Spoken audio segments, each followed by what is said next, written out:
Bonjour à toutes et à tous, très heureux de vous accueillir. Soyez les bienvenus pour cette présentation des résultats du 16e baromètre de l'engagement et de l'absentéisme Hemming AG2R La Mondiale. Nous sommes ensemble jusqu'à midi avec une émission en 3 temps forts. Dans un instant, Denis Blanc, directeur général du groupe Hemming, et Christophe Bournitz, directeur de la distribution omnicanal et de la relation client chez AG2R La Mondiale, ouvriront cette émission. Soyez les bienvenus. Bonjour, messieurs. Merci. Ce sera suivi de la présentation détaillée des résultats tant attendus, avec déjà quelques faits marquants qui vous ont été révélés dans la petite vidéo d'introduction. Bien entendu, on vous en dira plus dans un instant. Et puis on terminera cette émission avec un entretien. Claire Silva, la directrice des ressources humaines d'AG2R La Mondiale, me rejoindra en plateau pour vous partager sa vision de l'absentéisme et les enjeux qui se cachent derrière. Mais pour l'heure, place à un nuage de mots. Je vais vous inviter, voilà, à dire en un mot, un seul, quel est votre plus grand défi RH actuel? Alors pour nous le dire, c'est très simple, il suffit de cliquer sur l'onglet nuage de mots, vous nous l'envoyez via le chat et dans un instant, on le commentera en plateau avec Denis et Christophe. Allez, j'espère que vous êtes en pleine forme, bien installés, c'est parti pour ce 16e baromètre.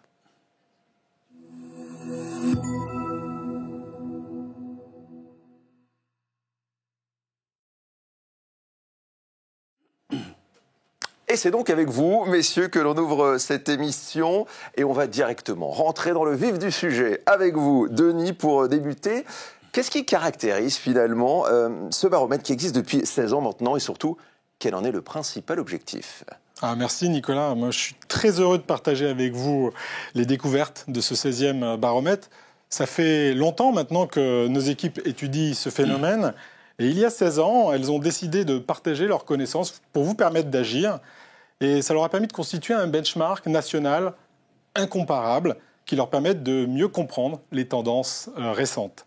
Comprendre également que l'absentéisme constitue des coûts directs et indirects énormes. Mais la bonne nouvelle, c'est que l'absentéisme est en baisse après 3 années marquées par la crise sanitaire. L'absentéisme est en recul dans tous les secteurs d'activité. Christophe, pourquoi vous avez décidé chez AG2R La Mondiale de vous associer à ce baromètre ? C'est naturel, c'est notre cœur de métier, c'est la quintessence même de nos activités et il est tout à fait normal que nous puissions, avec notre gestion du risque au quotidien, nous associer à ce baromètre. Le deuxième élément, c'est que, en tant que premier assureur de la protection sociale en France, nos données nous permettent d'apporter des éclairages sur un sujet qui est finalement assez technique, qui n'est pas forcément bien connu, qui est quelquefois occulté dans les commentaires des médias ou alors juste effleuré. Troisième élément, ce baromètre de l'absentéisme et de l'engagement que nous réalisons avec Hemming, et nous sommes ravis de le faire ensemble, c'est aussi et surtout un rendez-vous qui nous permet tous les ans de prendre un peu de recul, un petit peu de hauteur sur ces sujets majeurs. Et puis je souscris à ce qu'a dit Denis, j'ajouterais juste que le baromètre permet d'avoir une photographie des principaux indicateurs. On n'a pas la prétention de couvrir l'intégralité de tout ce qu'il faudrait regarder de l'année écoulée. Et puis cette année, ce que nous avons fait un focus particulier sur le corps managérial qui a été sacrément sollicité pendant cette période. Alors on va planter le décor maintenant, messieurs, de cette présentation. Dans quel contexte s'inscrit cette étude, Christophe ? Alors ce 16e baromètre, c'est le premier que nous faisons depuis la crise sanitaire. Et donc, il est particulier en ce sens. Et nous le savons tous, chaque crise cristallise un certain nombre d'éléments, de situations, et particulièrement dans la transformation du monde professionnel qui était le sujet de notre travail, et notamment le rapport au travail. Les baromètres précédents avaient déjà montré qu'il y avait une évolution de la place du travail, ce que nous pouvons appeler ce fameux équilibre vie privée, vie professionnelle. On avait déjà constaté ça. Ça a eu des répercussions majeures dans l'organisation des entreprises. Et ça, c'est quelque chose qui nous permet, notamment le changement autour de la mobilité, qui nous permet de mesurer un certain nombre de choses et l'épanouissement des collaborateurs à court terme. Enfin, notons que ça a bien sûr impacté l'organisation du travail, avec comme conséquence, ça a remis, s'il ne l'était pas déjà, au cœur du réacteur, j'ai envie de dire, le rôle de manager, qui a été souvent, ce manager, le lien de proximité permanent pendant cette dernière crise sanitaire. Denis, dans ce contexte d'un monde du travail qui est en pleine mutation, quels sont les faits marquants à retenir ? Alors Nicolas, je pense que ce qu'on peut retenir, c'est que ces mutations nous imposent l'instantanéité, la dématérialisation et la mobilité. Mais pour les managers et les DRH, finalement, l'éléphant dans la pièce, c'est la crise de l'engagement. Vous en avez parlé tout à l'heure, Christophe. 2 chiffres sont particulièrement marquants. 15%, c'est la part des employés qui sont activement désengagés en Europe. C'est énorme, hein, c'est près d'1 sur 6. Le deuxième chiffre, c'est 72%, c'est la part des employés qui sont en quiet quitting. C'est une étude de l'Institut Gallup, State of the Global Workspace, de 2023. Et dans ce contexte, les managers sont en très forte demande. La question qu'ils se posent, c'est comment moi, manager, puis-je gérer les nouvelles formes de travail, maintenir l'engagement, accompagner le changement, favoriser la qualité de vie au travail de mon équipe, anticiper les risques sociaux, mais tout ça, le faire en conciliant avec mes objectifs de résultat. Et ça peut les mettre en très forte tension. C'est pour ça que l'édition du baromètre, cette année, nous avons voulu mettre un éclairage sur le rôle particulier des managers dans la prévention et la gestion de l'absentéisme d'un côté, mais également dans le désengagement des collaborateurs. Messieurs, vous avez posé le contexte. Voyons maintenant les principaux défis auxquels sont confrontées aujourd'hui les entreprises. Je commence avec vous, Christophe. Quels sont-ils, ces défis ? Bon, par définition, ils sont multiples. Il y en a beaucoup de défis, mais si on se reconnecte avec ceux que l'on peut trouver en lien avec notre baromètre, j'en ai retenu 2 de façon significative. Le premier, ce qui a évolué, c'est ce que je le disais tout à l'heure dans la relation de travail, il n'y a pas que ça. Il y a beaucoup plus de difficultés à recruter, beaucoup plus de difficultés à fidéliser les collaborateurs. Il y a une recherche de sens qui est avérée, demandée, réclamée. Et puis il y a eu d'autres éléments, bien sûr, on en parle plus souvent, l'impact du télétravail. Il n'est pas évident que toutes les entreprises aient encore intégré, et le corps managérial en particulier. Et puis, on entend parler ici et là de plus en plus de la semaine de 4 jours. Derrière cet élément, il y a quelque chose qui est assez innovant aussi, assez nouveau en tous les cas. C'est que ce sont les actifs eux-mêmes qui ont pris la main et qui ont un petit peu décidé de l'impact, ou en tous les cas, entraîné des impacts dans le fonctionnement de l'entreprise, alors qu'avant, c'était plutôt l'entreprise qui pilotait ces transformations. Dernier élément, et souvent quand on en parle avec beaucoup de chefs d'entreprise, avec beaucoup de DRH, c'est les évolutions réglementaires qui ne sont pas nouvelles, qui continuent et qui sont un vrai sujet autour de cet environnement qui évolue. Et pour vous, Denis, quels sont les principaux challenges que les entreprises doivent relever ? Alors, le challenge principal, c'est de pouvoir concilier d'un côté les enjeux financiers de production, mais tout en préservant l'engagement et la santé des collaborateurs. Et c'est encore plus dur avec les nouveaux défis qui apparaissent. On a parlé tout à l'heure de l'intelligence artificielle, des nouveaux modes d'organisation et l'allongement de la vie professionnelle. Alors, pour s'adapter et anticiper, au lieu de subir, c'est bien la question, les entreprises doivent, c'est clair, investir dans des outils et des ressources pour mieux prévoir et s'adapter à l'évolution des métiers. C'est la GEPP, l'upscaling, le rescaling, les people review.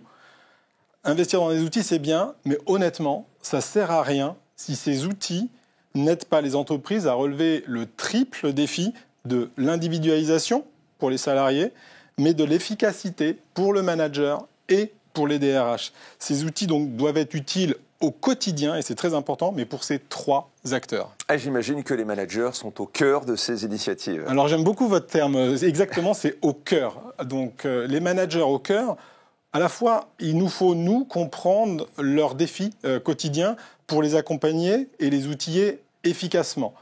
Vous le savez, hein, les managers sont souvent en surcharge de travail et avec un stress important. Ça nécessite donc, pour être efficace, une gestion bien plus individualisée de cette population.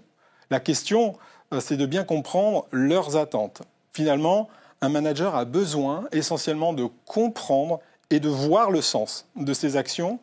C'est pourquoi les politiques RH doivent être construites, et j'insiste vraiment là-dessus, elles doivent être construites en collaboration avec lui, pour l'aider lui individuellement, à être bien plus efficace, pour lui permettre de créer, lui, du lien.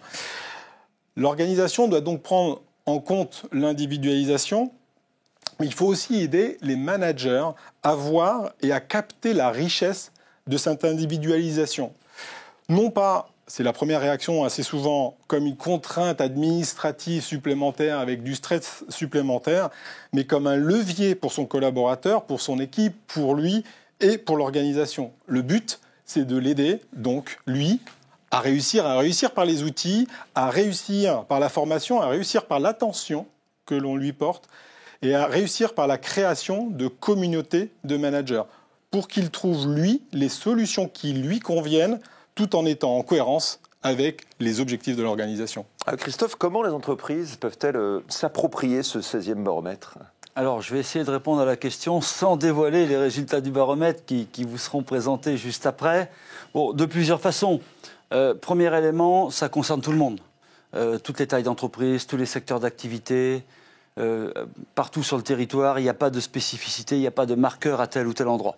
Puis la deuxième chose, même si ce n'est pas l'objet d'étude cette année, on le constate également, et ça c'est un élément qu'on peut partager avec vous, on le constate également au-delà de nos frontières, et particulièrement on a regardé notamment sur un pays comme le Luxembourg ou bien l'Allemagne. Ça c'est le premier élément. La deuxième chose, je le disais tout à l'heure, ça nous permet de prendre un peu de hauteur, un peu de recul sur ces transformations qui sont déjà engagées. Et le deuxième élément que ça permet également de voir se dessiner les tendances futures. Et ça, c'est bien. Non seulement on va partager avec vous le constat, mais on va également introduire des tendances qui vont s'opérer bientôt. Alors cette année, l'étude qualitative sur la cheville ouvrière des entreprises, c'est les managers, on l'a dit. Et puis pour faire un petit peu de teasing, vous verrez, les résultats sont très instructifs. Denis, pour terminer, qu'est-ce que souligne tout particulièrement cette année le baromètre ? Alors, plus que jamais, Nicolas, je pense que le baromètre, cette année, souligne l'importance d'intégrer la prévention de l'absentéisme avec une approche systémique qui prend en considération la QVCT. Parce que l'absentéisme coûte très cher et donc l'inaction n'est juste plus acceptable.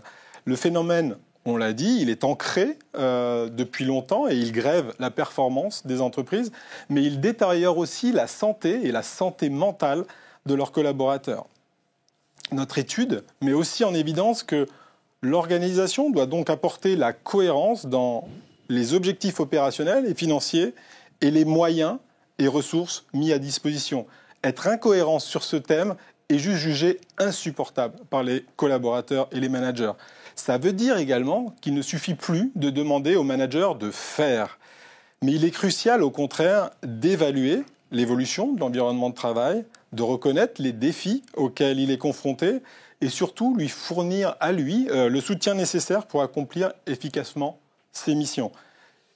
Si je devais caricaturer un petit peu mon discours, je dirais que le manager ne doit plus être considéré comme un simple moyen, mais comme un but à lui tout seul. Ça veut dire qu'il nous faut changer réellement notre posture vis-à-vis de lui. C'est ce que je vous propose de découvrir avec nos experts. Et vous allez voir, ça en vaut la peine parce que l'impact des managers est très significatif et les écarts sont flagrants. Vous allez le découvrir lors du webinaire.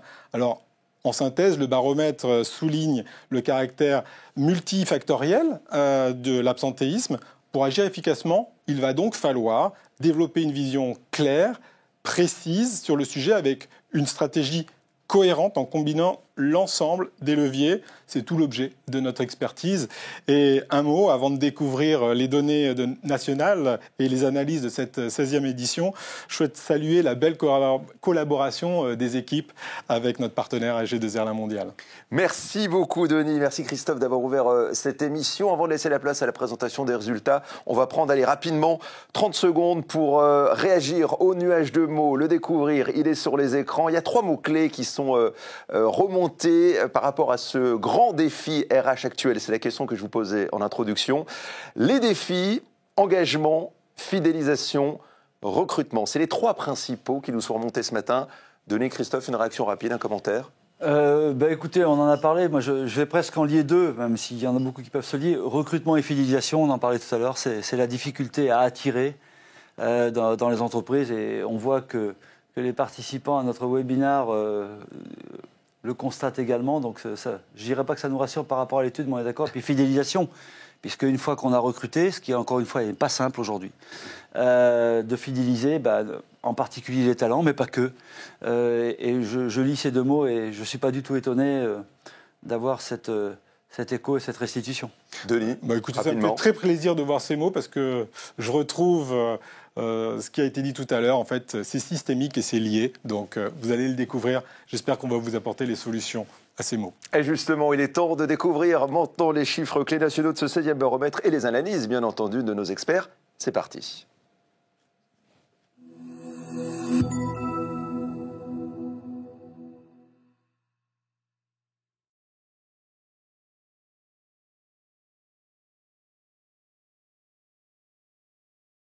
De s'installer, ça y est, c'est le moment tant attendu de la présentation des résultats de ce 16e baromètre dans l'engagement et de l'absentéisme. Hemming, AG2R, la mondiale, ils nous ont rejoints. Tony Von Hull, bonjour. Bonjour Nicolas. Et Sidonie Tullard, consultant senior tous les deux. Bonjour Sidonie. Bonjour. Et merci d'être avec nous parce qu'elle a quand même un petit souci au poignet. Vous avez tenu malgré tout, être là malgré cette petite blessure.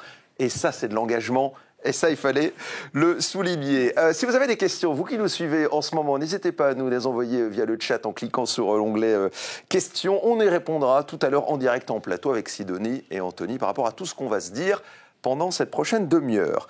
On va commencer avec vous, Sidonie. Pour ce 16e baromètre, on ne change pas les bonnes habitudes. Ce sont 2 études en une que vous allez nous présenter ce matin. Tout à fait. Comme chaque année, notre baromètre de l'absentéisme et de l'engagement Hemming, AG2R, la mondiale, porte sur 2 études. Une première étude quantitative qui est issue des données d'AG2R La Mondiale et qui porte sur des salariés en CDI des entreprises du secteur privé. Et une deuxième étude qui est une étude qualitative réalisée en partenariat avec Opinionway qui cette année interroge un panel de managers également du secteur privé. Alors, même si Denis, il y a un instant, nous a donné quelques éléments, Anthony, pour cette année 2023, que peut-on dire de l'évolution de l'absentéisme ? Alors Nicolas, cette année, pour 2023, en fait, le taux d'absentéisme est de 6,11%, qui représente 22,3 jours d'absence par salarié en moyenne. Il y avait une augmentation assez notable en 2022, en fait, et depuis cette augmentation, une baisse progressive de 9% pour rejoindre le niveau de 2021. On note aussi qu'entre 2019 et 2023, il y a une augmentation progressive de l'absentéisme de près de 10%. Donc déjà, ces informations, c'est concernant un taux global, mais il est très intéressant d'aller au-delà déjà et de s'intéresser au pourcentage d'absents. Pourcentage d'absents, en fait, donc on voit que en 2023, il est de 37%. En 2022, 47%, qui était dû notamment à la forte contagiosité du variant Omicron. Et aujourd'hui, donc, comme le taux d'absentéisme global, ce pourcentage d'absents diminue, donc pour avoir 37%. Alors, plutôt de bonnes nouvelles, si je puis dire, pour commencer. Sidonie, y a-t-il quand même des secteurs plus impactés que d'autres par l'absentéisme ? Oui, comme chaque année, depuis notre baromètre, les secteurs de la santé et des services présentent les taux d'absentéisme les plus importants. 2 activités pour le secteur des services qui viennent impacter ce taux, c'est les activités d'aide à domicile et de nettoyage. Mais quand on regarde l'évolution globale au niveau des secteurs, que ce soit du taux d'absentéisme ou du pourcentage d'absents, la baisse se ressent dans l'ensemble des secteurs d'activité. Elle se ressent également pour tous les profils, quels qu'ils soient. Pour les statuts, on le voit, l'absentéisme a baissé 2 fois plus pour les non-cadres que pour les cadres. Pour les genres, la baisse a été homogène pour les hommes comme pour les femmes. Et quelle que soit la catégorie d'âge, quelle que soit la catégorie d'âge, l'absentéisme a également diminué en 2023. Toutefois, on parlait tout à l'heure de la tendance globale pour laquelle l'absentéisme restait supérieur en 2023 à l'année 2019. En affinant au niveau des âges, on se rend compte que pour les plus jeunes, l'absentéisme a même retrouvé un niveau équivalent à 2019. En revanche, pour les salariés plus âgés, ces taux d'absentéisme restent supérieurs de près de 21%. Anthony, je me demande finalement cette baisse globale de l'absentéisme, est-ce que c'est pas l'arbre qui cache la forêt ? Oui, alors, c'est ce qu'on peut dire en effet. Ce qu'il faut noter, c'est que lorsqu'on observe un taux, en fait, global, il est vraiment nécessaire de questionner ce taux dans son ensemble et même d'aller au-delà, en fait. Et quand on va au-delà de ce taux, on constate 2 tendances haussières, en fait, donc qu'il faut considérer malgré cette évolution positive. On va commencer avec la première de ces deux tendances haussières. Je vous laisse nous en dire un peu plus. Alors, concernant cette première tendance haussière, elle est en lien avec les accidents du travail. L'absentéisme en lien avec les accidents du travail, entre 2019 et 2023, il s'est dégradé progressivement de 9%. Donc, ce n'est pas rien, il faut le considérer. On peut aller plus loin, se concentrer sur le secteur des transports, en fait, qui là est fort touché par les accidents du travail, parce que l'absence en lien avec des accidents du travail représente 6% de l'effectif. Donc, encore une fois, c'est à considérer. Qu'est-ce que ça nous dit ? Mais ça nous dit que pour ces secteurs, pour ces organisations, encore une fois, il faut continuer à faire des efforts, à réaliser des actions en termes de prévention, en fait, tout simplement aussi parce que généralement, enfin même très souvent, les accidents du travail sont liés à des absences de longue durée. On voit que 70% en fait des accidents du travail sont liés à des arrêts de longue durée. Seconde tendance haussière avec vous, Sidonie, qu'est-ce que vous pouvez nous en dire ? La seconde tendance haussière porte sur l'absentéisme de longue durée, c'est-à-dire l'absentéisme qui a duré plus de 3 mois consécutifs. L'an dernier, on avait évoqué en 2022, et comme l'a souligné Anthony, l'augmentation des arrêts de courte durée de 4 à 7 jours, notamment l'un des facteurs explicatifs, c'était le variant Omicron de la Covid-19. En 2023, on peut dire que ce taux revient à la normale de manière équivalente aux années précédentes. Mais derrière cette baisse se cache l'augmentation de l'absentéisme de longue durée qui se dégrade en 2023 de manière assez forte et qui atteint un niveau record. En 2023, 61% de l'absentéisme a duré plus de 90 jours consécutifs. Mais au-delà de ce niveau du taux d'absentéisme, c'est également le nombre d'arrêts et le nombre d'absents concernés qui nous interpellent, puisque eux-mêmes sont en augmentation. Il y a eu l'an dernier plus de 5% des effectifs qui ont été arrêtés pour des longues durées. Cette augmentation de l'absentéisme de longue durée, elle concerne tous les secteurs. On le disait tout à l'heure, les services et la santé présentent les plus forts taux d'absentéisme et en l'occurrence, elles sont également impactées par des absences de longue durée plus importantes que dans les autres secteurs. Pour le secteur des services, notamment, vous le voyez, les évolutions, en 5 ans, cet absentéisme de plus de 3 mois a explosé avec une hausse de plus de 38%. Anthony, est-ce qu'il y a une typologie de profil plus concernée que d'autres par cette augmentation de l'absentéisme de longue durée ? Alors, oui, mais justement, en fait, ce qu'il faut déjà retenir, c'est que l'absentéisme de longue durée touche, tous les profils, indépendamment du statut, du genre ou de l'âge. Maintenant, si on va sur l'âge, on peut aller plus loin, on va s'attarder sur 2 catégories, de manière plus précise. La première, c'est les 51 ans et plus. Là, on observe que c'est ceux qui ont le plus haut taux de l'absentéisme, et également en lien, en fait, de longue durée. On peut observer qu'en 2023, un senior sur 10 s'est absenté pour une durée de plus de 90 jours. Maintenant, la situation des plus jeunes était également préoccupante. Pourquoi ? Parce que, tout simplement, 32% avant, en 2019, 32% pour les plus jeunes étaient en lien avec des arrêts de longue durée. Aujourd'hui, 2023, c'est 40%. C'est quelque chose qui est à noter. On peut essayer de le comprendre. En termes d'hypothèses, beaucoup de choses ont changé. En termes de rapport au travail, de questionnement sur l'investissement, et au retour sur investissement perçu en tant que salarié, questionner le sens, questionner les valeurs. De plus, ce qu'on voit apparaître pour les plus jeunes, de plus en plus jeunes, 30 ans et moins, c'est des pathologies beaucoup plus lourdes. Alors, par rapport aux absences de longue durée, souvent les entreprises sont un peu courtes, ne savent pas vraiment comment faire, comment agir. Pourquoi ? Parce qu'on va relier l'absence longue durée à une dimension plus personnelle. Ça peut se comprendre. Néanmoins, dans une logique de prévention, en fait, il est nécessaire de questionner les dimensions de l'organisation, les différents facteurs, pour voir ce qui peut être mis en place en fonction des situations, ne fût-ce que penser le retour du salarié suite à une absence de longue durée, en fait, ou questionner les facteurs qui pourraient générer une absence de longue durée. Donc il y a vraiment ce rapport à avoir dans l'approche, dans la prévention.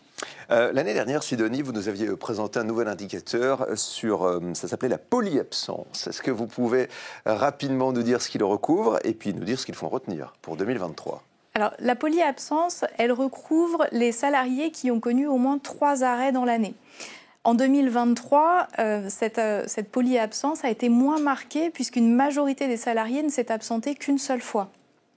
En revanche, il reste toujours 15% des salariés absents qui se sont arrêtés au moins 3 fois l'an dernier. Bien sûr, toutes les absences ne sont pas à questionner. Pour autant, il est nécessaire vis-à-vis de ces polyabsents de s'interroger parce qu'elles peuvent être révélatrices de situations plus personnelles. Par exemple, des salariés atteints de maladies chroniques, des salariés qui sont en situation d'aidants familiaux. Également, ça peut être le signe avant-coureur d'absence plus longue par des salariés qui sont également démotivés, quelque peu désengagés, des décrochages professionnels, ou encore il peut exister d'éventuels abus dans ces absences. Comme disait Anthony tout à l'heure par rapport aux absences de longue durée, là aussi vis-à-vis des polyabsents, il est préférable d'adopter une approche plus individualisée pour mieux comprendre et appréhender ces absences. Alors on vient de parler des absents, qu'en est-il des présents maintenant ? Oui, en 2023, 63% des salariés n'ont connu aucune absence sur l'année. Pour maladie, accident de travail, accident de trajet ou maladie professionnelle. Prévenir les absences, c'est aussi soutenir les présents.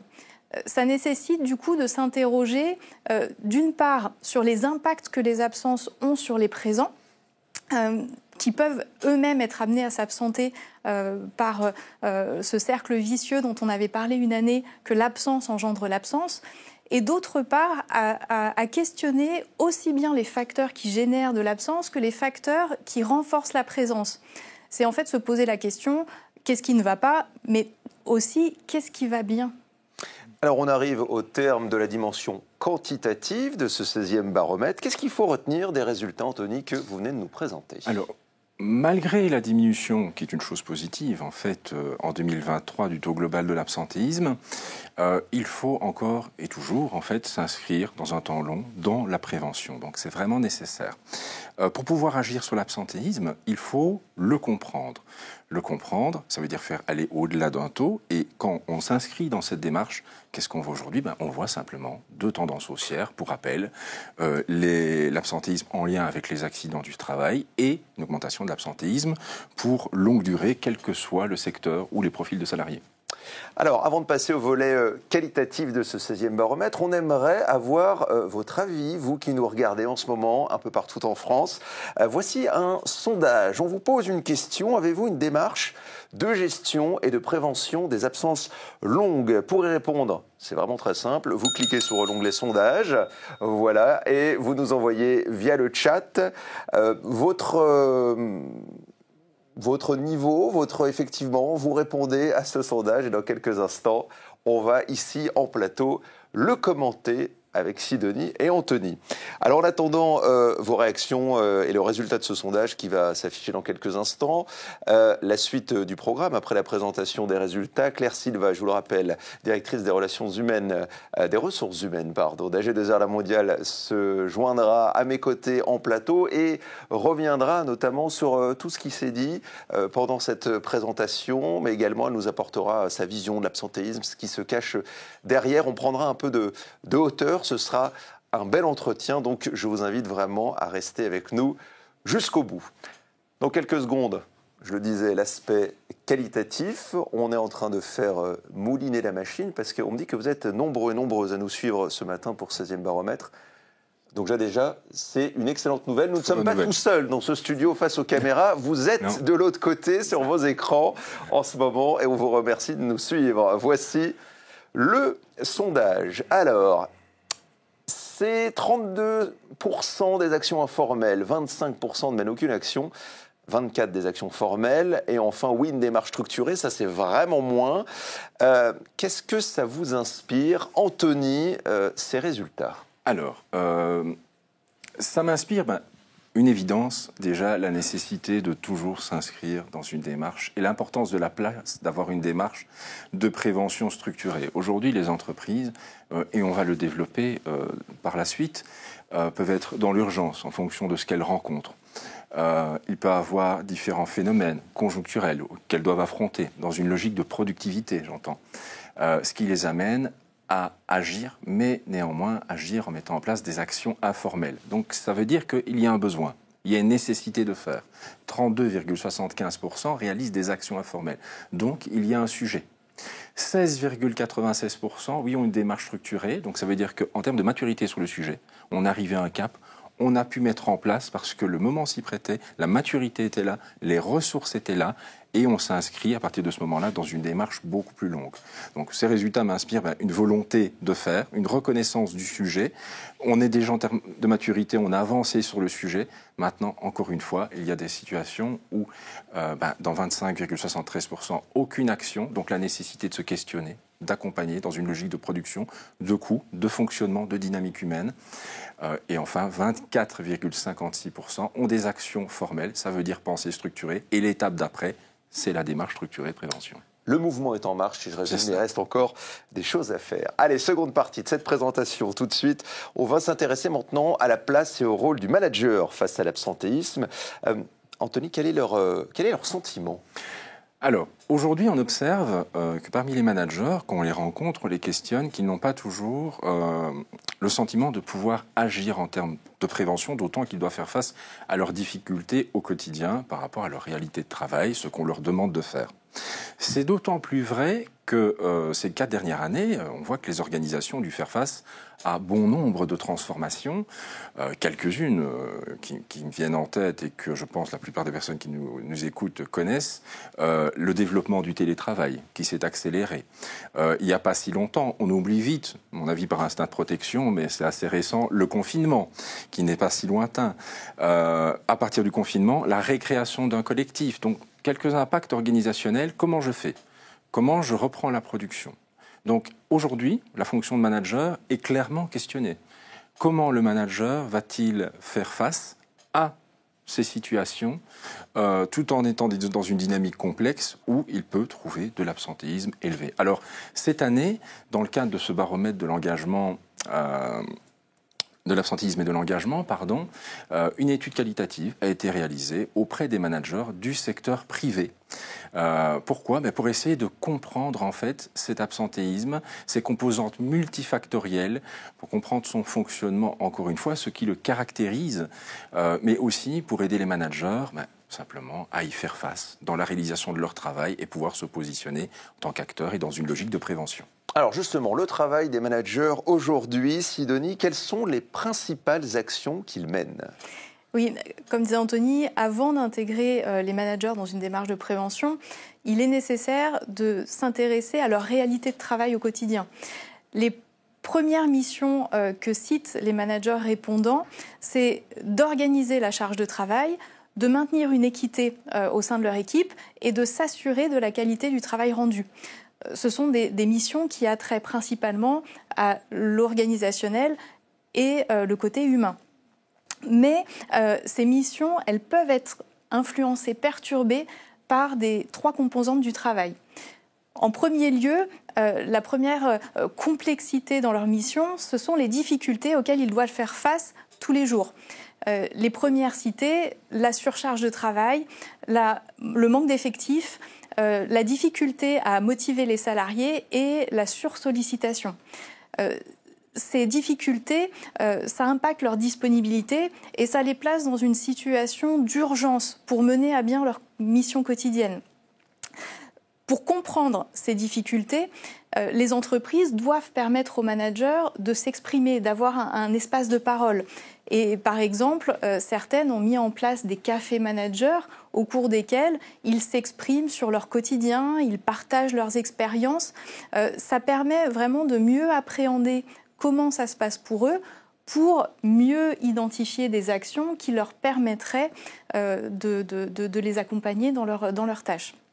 Également, pour les soutenir, les managers considèrent qu'avoir une formation managériale et d'avoir le soutien de leur organisation a un effet positif pour les aider à faire face à ces difficultés. Alors, Anthony, dans leur travail, ces managers, quels sont les autres points de complexité qu'ils ont identifiés ? Alors, suite à ce qu'a développé Sidonie, certes, il y a les missions, déjà qu'est-ce que je réalise au quotidien, puis les objectifs à réaliser dans le cadre de ces missions.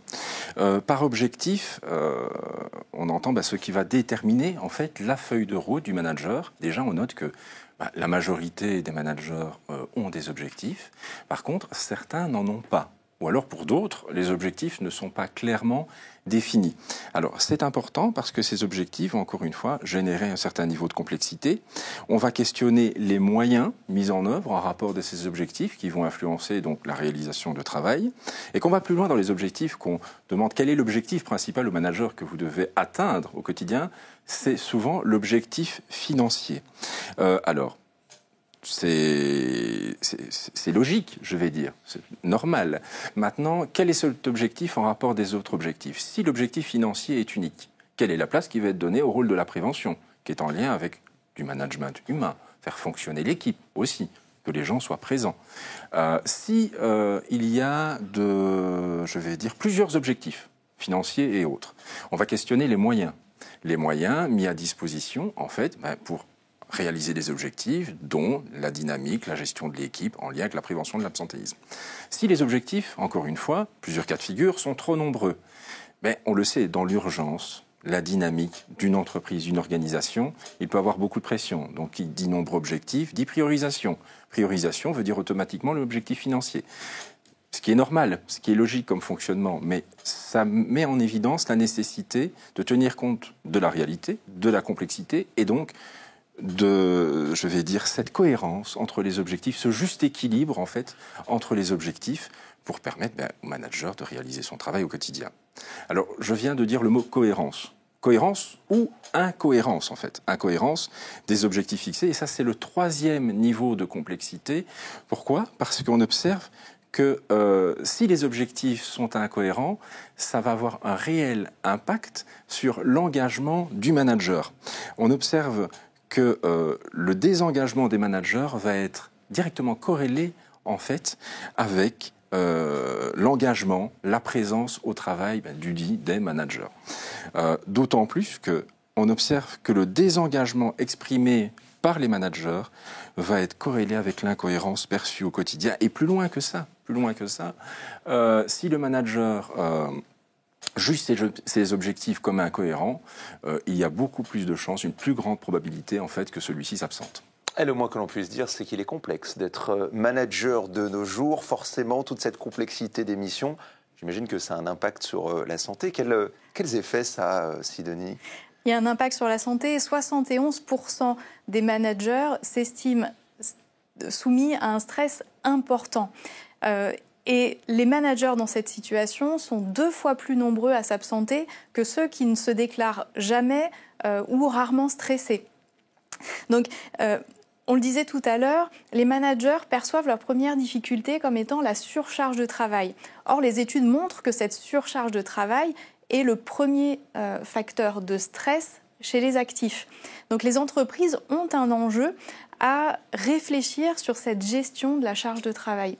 Et je me demandais dans quelle mesure la réalité du travail du manager va-t-elle avoir un effet sur son équipe cette fois-ci ? Eh bien, ce qui touche les uns peut potentiellement toucher les autres. 66% des managers déclarent que leurs difficultés se répercutent sur leurs collaborateurs. Et cela ne s'arrête pas là, puisque l'engagement ou le désengagement des managers peut se refléter sur les équipes. 77% des managers qui se sont absentés déclarent avoir une problématique d'absentéisme dans leur équipe. Et 45% des managers qui se déclarent désengagés estiment que leurs équipes et leurs collaborateurs sont eux-mêmes désengagés. Mais la difficulté, c'est que l'absentéisme, Anthony, c'est un sujet qui n'est pas toujours facile à appréhender au sein des organisations et parmi les managers aussi. Oui, on observe qu'il existe vraiment une distorsion en fait sur la perception d'une problématique d'absentéisme et le niveau de cet absentéisme. Quand on va questionner et rencontrer les managers qui déclarent avoir un absentéisme élevé, à très élevé, un quart d'entre eux considèrent en fait que ce n'est pas un sujet, ce n'est pas une problématique. Et un tiers ne pense pas avoir un rôle actif à jouer. Comment est-ce qu'on peut expliquer cela? Tout simplement par le fait que moins un manager perçoit sa marge de manœuvre, moins il considère avoir un rôle à jouer. Et on peut revenir et refaire le lien justement avec les missions, les objectifs, la cohérence par rapport à la réalité du travail. Donc, il est question, en fait, vraiment, aujourd'hui, de passer un cap et de comprendre qu'il ne faut pas se limiter à demander aux managers de faire, mais de les accompagner à faire. On le voit concernant le sujet qui est de comprendre qu'il faut faire, 39% des managers, en fait, 39% des managers pensent ne pas pouvoir faire face à l'absentéisme. Quelles sont les raisons évoquées? L'absence de la démarche de prévention de l'absentéisme au sein de leur entreprise. Est-ce qu'il y a une démarche? Est-ce qu'il y a un cadre? S'il n'y en a pas, si je suis en situation d'urgence, pourquoi est-ce que je ferais? Le sentiment de ne rien pouvoir faire face à l'absence de ses collaborateurs. Je ne sais pas comment faire. Je rencontre des situations où je ne sais pas comment faire parce que c'est trop complexe, ou par incompréhension du sujet, ou connaissance d'outils. Et enfin, ma préférée, si je puis dire, le fait que ce soit un sujet RH, je dis ma préférée parce qu'on tombe un peu dans un phénomène qu'on retrouve un peu partout, c'est pas à moi, c'est à l'autre. Et à mon avis, les personnes qui nous écoutent doivent se rire parce qu'elles connaissent cette situation où la fonction RH doit reprendre le bébé parce qu'on va quand même considérer que c'est un sujet. Alors, les raisons évoquées, oui. Mais qu'est-ce que ça nous dit? Ça nous dit que néanmoins aussi, et ça c'est quelque chose qui est positif, parmi les managers, 50% des managers réalisent des actions quand même de manière formelle ou informelle en matière de prévention. Je prends l'entretien de retour. Rapidement pour rappel, l'entretien de retour, une absence de longue durée, préparer le retour, le réaccueillir du collaborateur pour identifier un moment privilégié comme une logique de rapport d'étonnement des irritants, des contraintes, de ce qui est positif, pour agir en termes de prévention, mais préparer le retour du collaborateur dans son travail, au sein de ses équipes, dans une logique de prévention, de santé et de sécurité. 27% des managers qui pensent ne pas pouvoir agir en réalisent tout de même un entretien. Donc ça nous montre que le sujet est considéré, qu'il y a un socle de managers à accompagner, tout simplement. Parce que ce socle considère que néanmoins, il faut mener des actions. Donc ça met en évidence la nécessité d'adopter une démarche de prévention globale et surtout collective. Oui, et vous venez de souligner donc cette importance du rôle du manager dans le cadre de la prévention, mais je me tourne vers vous, Sidonie, concrètement, comment soutenir cette fonction managériale?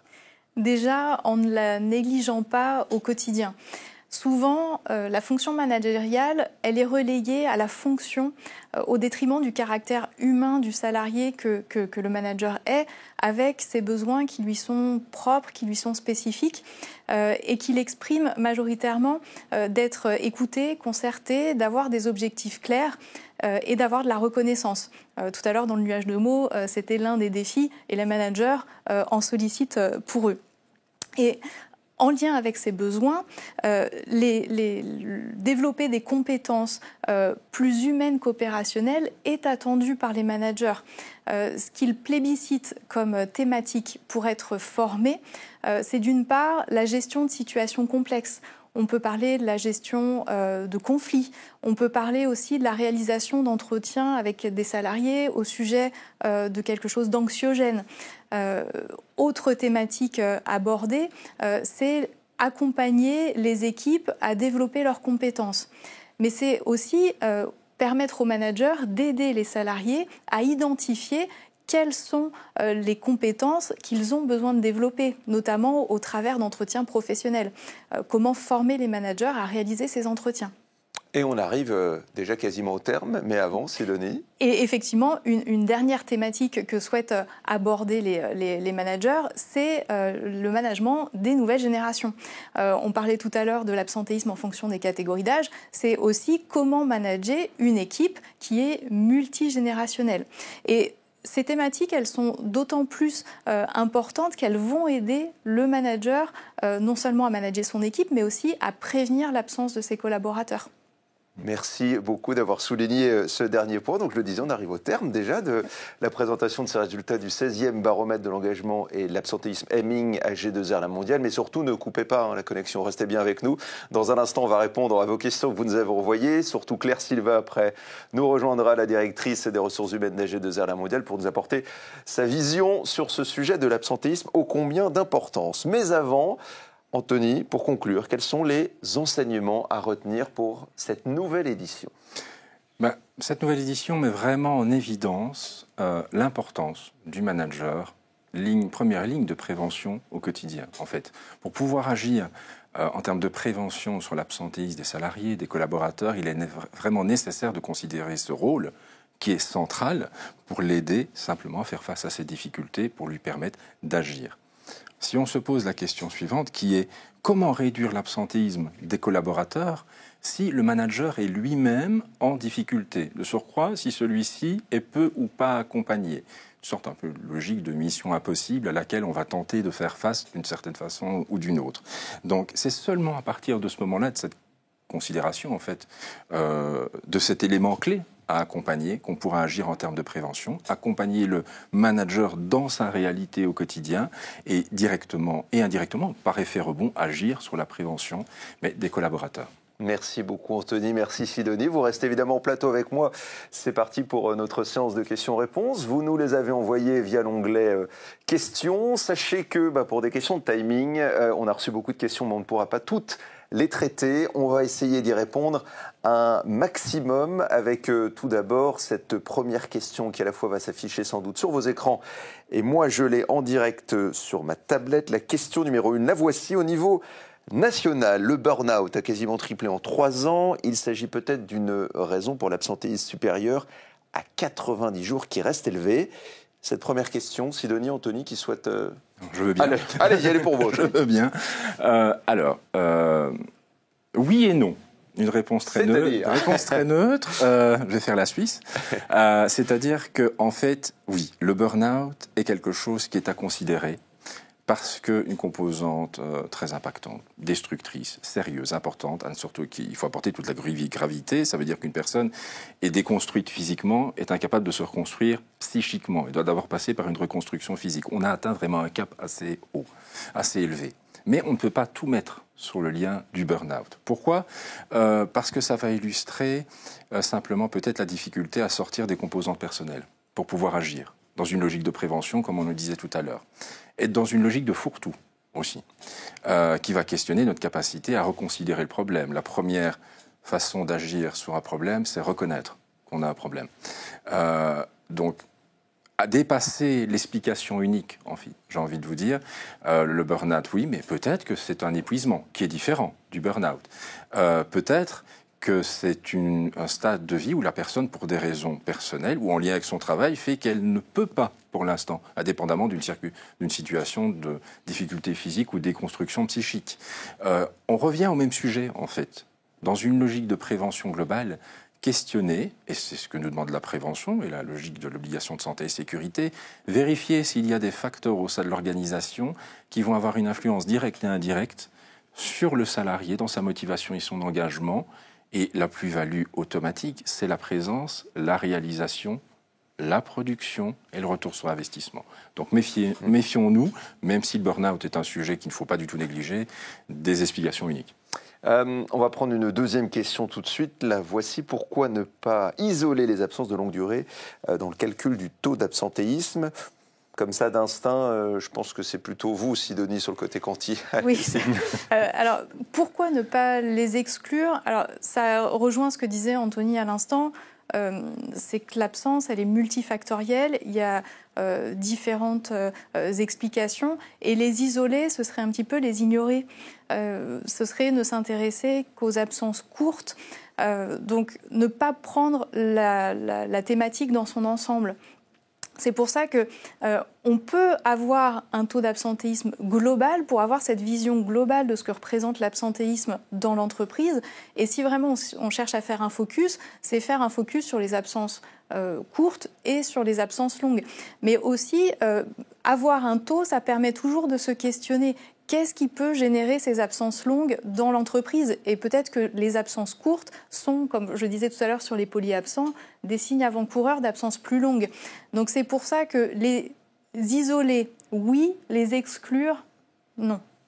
Merci à vous deux d'avoir répondu à ces questions et merci beaucoup pour cette présentation des résultats du 16e baromètre de l'engagement et de l'absentéisme et Ming AG2R La Mondiale. On entre déjà dans la dernière ligne droite de cette émission et je vous le disais, on va prendre un peu de hauteur sur ce sujet de l'absentéisme, voir notamment ce qui se cache par derrière avec la directrice des ressources humaines d'AG2R La Mondiale que j'ai le plaisir d'accueillir en plateau maintenant. Voici Claire Silva.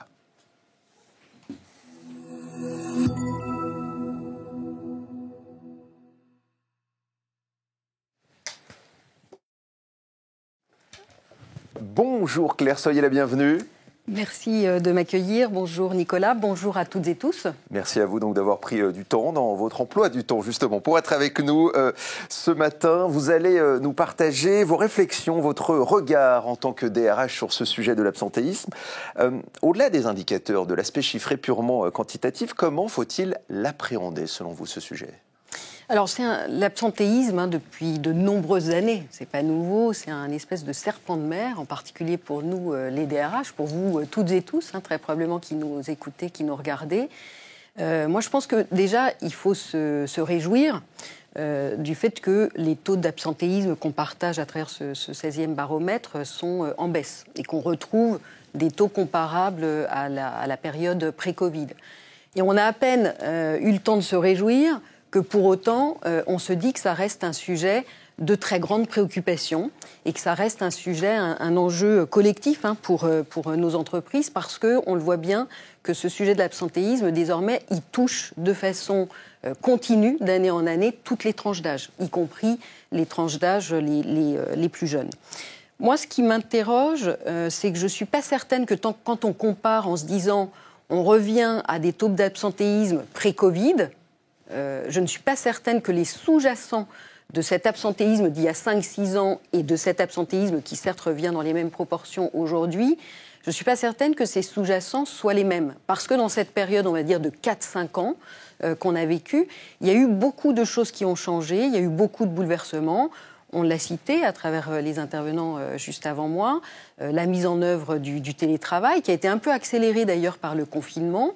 Mais même les entreprises qui étaient passées avant le confinement, ça a créé des bouleversements. On met à distance les collaborateurs par rapport au lieu de travail présentiel. Donc d'une certaine façon, qu'on le veuille ou pas, on crée de l'isolement individuel, de l'isolement social. Il y a moins d'interactions physiques, il y a potentiellement une problématique d'hyperconnexion. Et je pense qu'on ne peut pas échapper au fait de considérer qu'à travers des contextes de transformation qui sont très importants et continus désormais quasiment permanents dans les entreprises, il y a une forme d'intensification du travail qui peut générer des problématiques organisationnelles. Donc moi je pense qu'aujourd'hui, on ne peut pas, ou j'ai presque envie de dire, on ne peut plus en tant qu'entreprise faire l'économie de s'interroger sur les raisons qui sous-tendent cet absentéisme. Est-ce que c'est des problématiques organisationnelles ? Est-ce que c'est des problématiques de modalités managériales ? Est-ce que c'est des problématiques liées aux nouvelles technologies ou à une reconnaissance insuffisante, voire pas adaptée, parce que c'est extrêmement important ? Voilà, je pense qu'on a un très gros chantier face à nous sur un sujet qui n'est pas simple parce que les raisons de l'absentéisme sont très personnelles. Et justement, comment parvenir à identifier ces sous-jacents des absences réitérées ou régulières que vous évoquiez ? Concrètement, on peut faire comment ? Mais quelle action ? Alors c'est très compliqué parce que je pense que depuis toujours, on a presque considéré ce sujet de l'absentéisme et des raisons qui sous-tendent un arrêt, court ou longue durée, comme étant un peu tabou.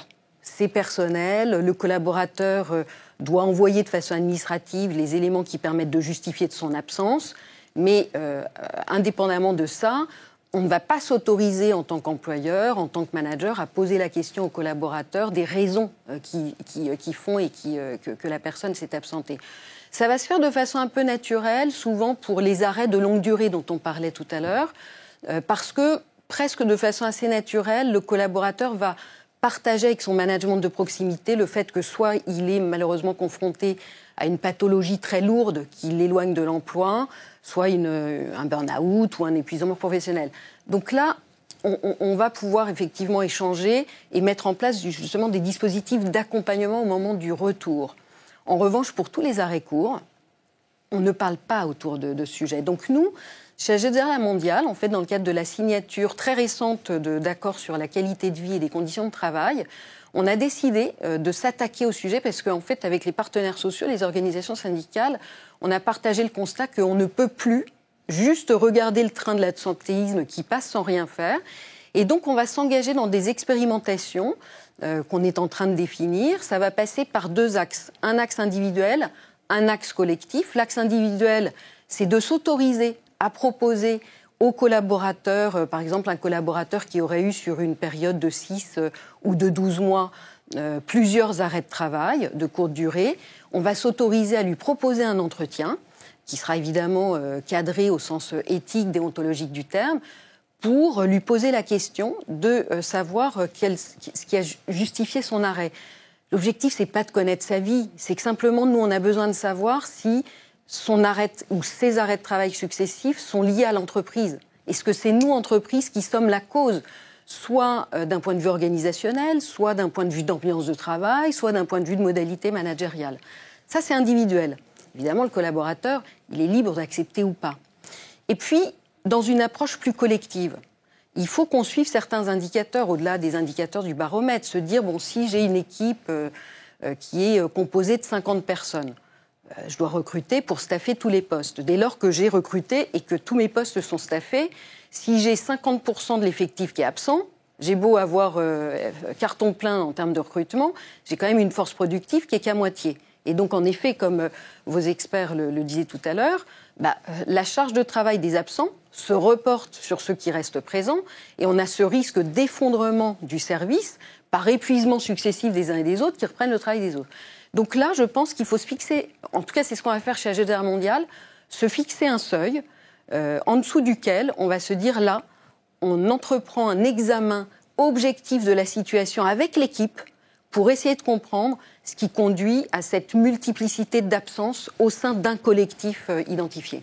Alors, comprendre l'absentéisme, c'est une chose, mais est-ce qu'il ne faut pas aussi chercher à l'anticiper, à le prévenir ? Oui, alors ça, pour moi, c'est effectivement la culture de la prévention. Nicolas, vous avez raison.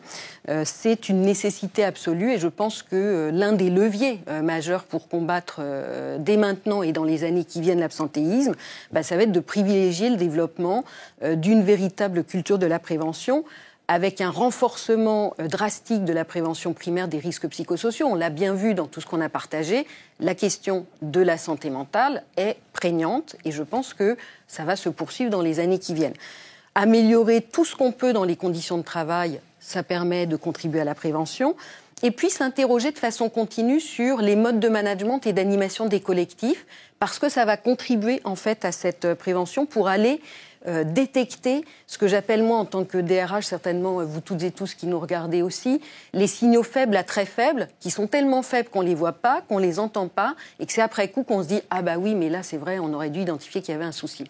Alors on l'a vu avec Anthony et Sidonie, le manager n'a vraiment pas un rôle facile de nos jours. Comment vous le voyez évoluer, son rôle ? Alors c'est vrai, s'il y a bien un des rôles et un des métiers qui est certainement le plus difficile dans l'entreprise, c'est celui du manager. Oui, il est confronté à une multiplicité de missions, on lui en demande beaucoup. Et on va notamment lui demander qu'il soit un soutien, qu'il soit contenant d'une certaine façon, et je fais ce signe avec mes bras, qu'il soit contenant pour son équipe.